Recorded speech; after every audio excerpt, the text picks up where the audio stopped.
ওগো ইব্রাহিম, তোমার সব থেকে শখের বস্তুটা, সব থেকে মহব্বতের বস্তুটা ইব্রাহিম, তুমি আমার রাস্তায় কুরবানি করে দাও।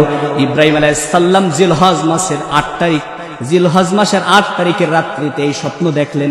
এবার তিনি তানার উট থেকে 50টা উট আল্লাহর রাস্তায় কুরবানি করে দিলেন। পরের দিন রাত্রিবেলা আবার আল্লাহ তাআলা স্বপ্ন দেখালেন, ইব্রাহিম, সব থেকে মহব্বতের জিনিসটা তুমি আমার রাস্তায় কুরবানি করে দাও। ইব্রাহিম আলাইহিস সালাম পরের দিন আবার সকালবেলা তার কর্মচারীদেরকে একত্রিত করে হযরতে ইব্রাহিম আলাইহিস সালাম আর দেরি করলেন না। গতদিন 50টা দিয়েছে, এবার 100টা উট আল্লাহর রাস্তায় কুরবানি করে দিলেন। জিলহজ মাসের 10 তারিখের রাত্রিতে আল্লাহ রাব্বুল আলামিন ইব্রাহিমকে ডেকে বলে, ইব্রাহিম, ওরে ইব্রাহিম, আমি তোমাকে সব থেকে শখের বস্তুটা কুরবানি করবার জন্য বলতেছি, তুমি কেন কুরবানি করতেছো না? তুমি কি বুঝতে পারছো না? তোমার সব থেকে শখের বস্তুটা হলো তোমার কলিজার টুকরা ইসমাইল।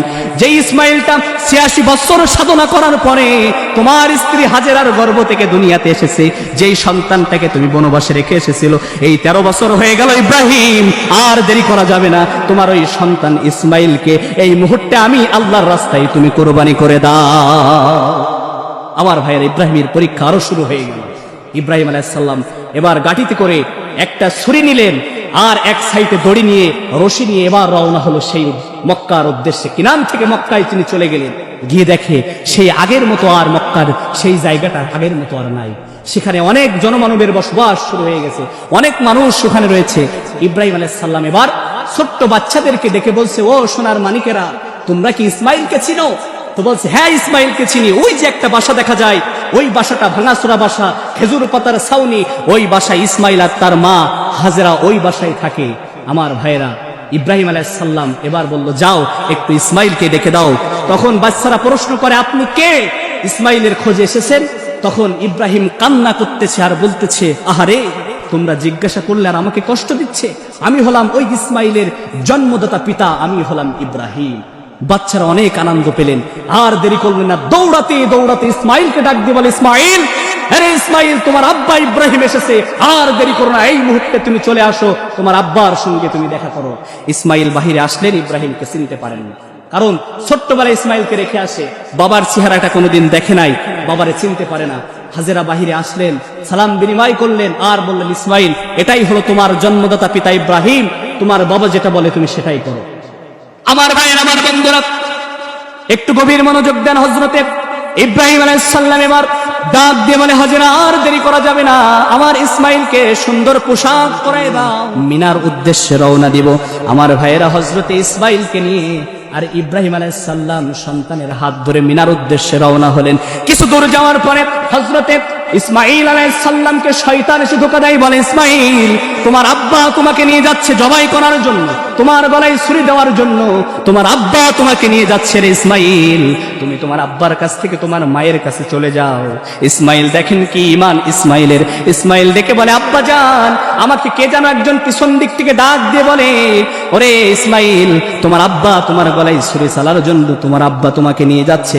ইব্রাহিম আলাইহিস সালাম বলল, ইসমাইল, হাতের ভিতরে 7 খণ্ড পাথর নাও, আর শয়তানের গায়ে তুমি পাথরটা ছুঁড়ে মারো। চিৎকার দিয়ে বলেন না সুবহানাল্লাহ। আমার ভাইয়েরা, হাজী সাহেবদের জন্য এটা ওয়াজিব করে দিলেন একজন, বলেন তিনি কে? হাজী সাহেবরা যদি ওই জায়গাটায় পাথর না মারে, আল্লাহ তাআলা তার হজটা কবুল করবেন না। আমার ভাইয়েরা, এবার শয়তান যখন ইসমাইলকে ধোঁকা দিতে পারলো না, হাজেরার কাছে আসলো। হাজেরাকে বলে, হাজেরা, তোমার সন্তান ইসমাইল মহব্বতের সন্তানকে নিয়ে তোমার স্বামী ইব্রাহিম জবাই করবার জন্য, ছুরি চালাইবার জন্য তোমার সন্তানকে নিয়ে মিনায় চলে যাচ্ছে, যাও তোমার সন্তানকে নিয়ে চলে আসো। হাজেরা তখন একটা কথা বলল, আরে ইবলিস শয়তান, তুই কি আমি হাজেরার চেহারা দেখে বুঝিস না? আমার ইসমাইলের মতো একটা নয়, দুইটা নয়, 100টা ইসমাইল আল্লাহর রাস্তায় কুরবানি করবার জন্য, আল্লাহর রাস্তায় জবাই করার জন্য আমি হাজেরা প্রস্তুত রয়েছি। চিৎকার দিয়ে বলেন না সুবহানাল্লাহ। আমার ভাইয়ের, আমার বন্ধুরা, ইব্রাহিম আলাইহিস সালাম মিনায় নিয়ে চলে আসলেন হযরতে ইসমাইল আলাইহিস সালামকে নিয়ে। ইসমাইলকে নিয়ে আসার পরে ইব্রাহিম আলাইহিস সালাম ইসমাইলকে বললেন, ফালাম্মা বালাগা মাআহুস সায়া ক্বালা ইয়া বুনাইয়া ইন্নী আরা ফিল মানাম আন্নী আযবাহুকা ফানজুর মাযা তারা, ইলা আখিরিল আয়াত। ইব্রাহিম আলাইহিস সালাম ইসমাইলকে ডেকে বলছে, ফালাম্মা বালাগমা আহু সায়া ক্বালা ইয়া বুনাইয়া ইন্নী আরা ফিল মানাম, ও আমার কলিজার টুকরার সন্তান, আমি স্বপ্নে দেখলাম আমি তোমাকে জবাহ করছি। ইব্রাহিম আলাইহিস সালাম এবার বললেন ইন্নী আযবাহুকা ফানজুর মাযা তারা, ও সন্তান ইসমাঈল তোমার মতামতটা কি তুমি বলে দাও।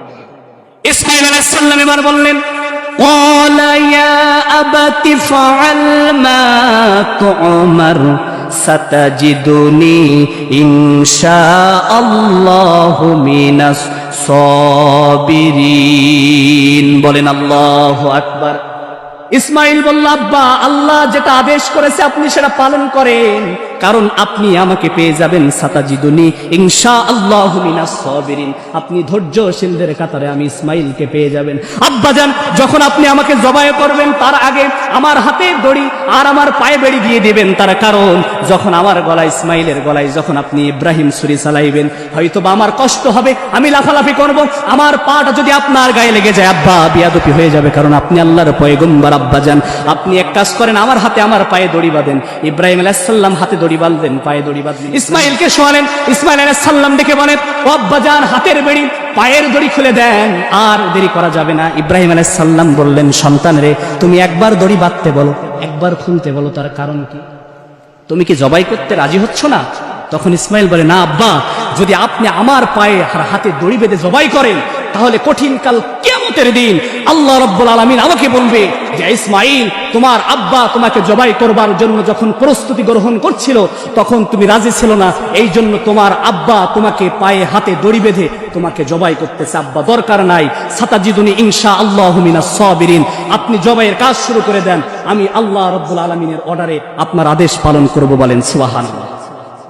ইব্রাহিম আলাইহিস সালাম ইসমাঈলকে শোয়াই দিলেন, ছুরি নিয়ে ইসমাঈলের গলায় ছুরি চালাইতে লাগলেন। আল্লাহ রাব্বুল আলামিন বলে এরে ছুরি খবরদার, আমার ইসমাঈলের একটা পশম পর্যন্ত স্পর্শ করবে না। আল্লাহ তাআলা জিব্রাইলকে বললেন জিব্রাইল আর দেরি করো না, জান্নাত থেকে একটা দুম বানিয়ে ইসমাঈলকে সরায়ে ইব্রাহিমের ছুরির তলায় দিয়ে দাও। আর যখন ইব্রাহিম আলাইহিস সালামের ছুরির নিচে জান্নাত থেকে জিব্রাইল আসে আর মনে মনে বলে আল্লাহু আকবার, আল্লাহু আকবার। ইব্রাহিম বলে লা ইলাহা ইল্লাল্লাহু আল্লাহু আকবার। ইসমাঈল তখন পাশে দাঁড়িয়ে বলে লা ইলাহা ইল্লাল্লাহু আল্লাহু আকবার, আল্লাহু আকবার ওয়ালিল্লাহিল হামদ। আমার ভাইয়েরা, এই যে তাকবীরে তাশরীফ ইব্রাহিম পড়লেন, জিব্রাইল পড়লেন, ইসমাঈল পড়লেন, এজন্য আল্লাহ রাব্বুল আলামিন জিলহজ মাসের 9 তারিখ ফজর থেকে শুরু করে 13 তারিখ আসর পর্যন্ত প্রত্যেক মুসলমানের জন্য আল্লাহ এটা ওয়াজিব করে দিয়েছে। চিৎকার দিয়ে বলেন না সুবহানাল্লাহ। আল্লাহ তাআলা ইসমাঈলকে সরায়ে ইসমাঈলের উঠায়ে ইব্রাহিমের ছুরির তলায় আল্লাহ তাআলা জান্নাত থেকে দুম্বা দিয়ে দিলেন। ইব্রাহিমের দোয়াটা আল্লাহ রাব্বুল আলামিন কবুল করে নিলেন, কুরবানিটা কবুল করে নিলেন। এই যে একটা সুন্নাত আল্লাহ তাআলা আমাদের জন্য নির্ধারণ করে দিলেন। এজন্য আমার ভাইয়েরা, আপনাদের কাছে অনুরোধ, সব থেকে মহব্বতের যেই পশুটা আপনি 1 বছর, 1.5 বছর, 2 বছর লালিত পালিত করেছেন, সেই পশুটা আল্লাহর রাস্তায় আপনি কুরবানি করেন। ওয়াল্লাহি আল্লাহর কসম, আল্লাহ আপনার কুরবানিটা কবুল করে নেবেন।